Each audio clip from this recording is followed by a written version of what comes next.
Ils ont traversé l'Atlantique en prenant l'avion de Cayenne à Porto.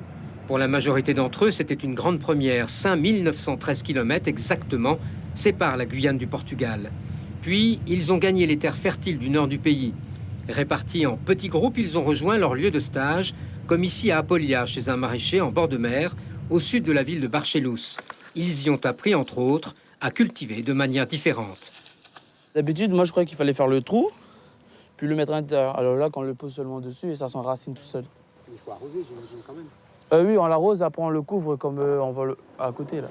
Ces jeunes, des deux lycées agricoles guyanais de Matiti et de Cécile Chevier, outre le fait d'avoir appris à travailler la terre autrement, ont découvert en plus un monde nouveau. Premièrement, c'était surtout pour découvrir un autre pays parce que le Portugal, j'ai jamais visité. Au final, on a surtout découvert des architectures, une nouvelle culture, tout ça. Direction maintenant une ferme d'élevage de vaches laitières à Chourante, un petit village perché dans la montagne. Une expérience qui, pour ces jeunes de seconde, première et terminale, aura bien entendu été chargée de souvenirs en donnant, qui plus est, quelques idées à certains. Je vais voir si je peux m'installer en tant qu'éleveur vaches laitières, parce qu'en Guyane, il n'y en a qu'un seul. Et normalement, ça devrait être rentable.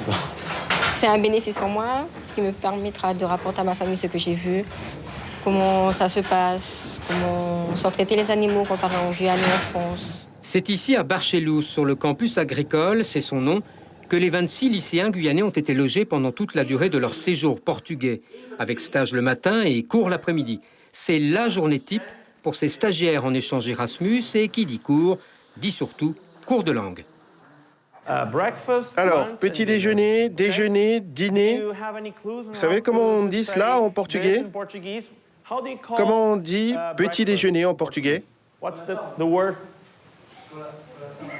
Coração. That's heart. OK.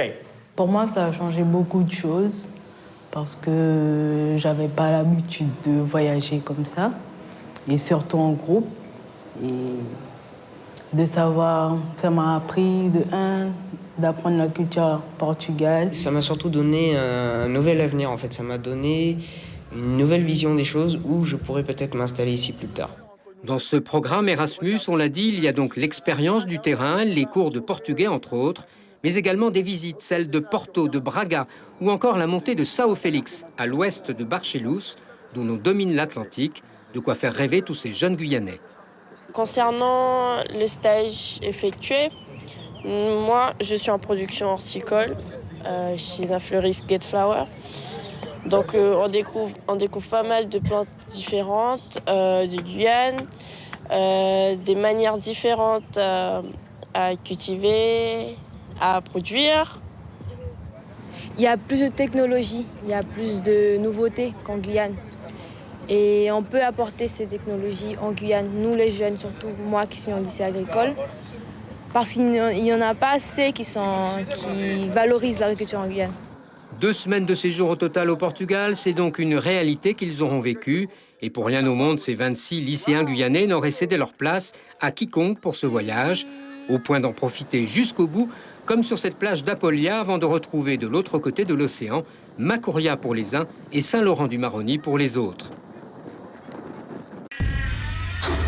Suivez l'info sur Guyana Première, télé, radio et Internet.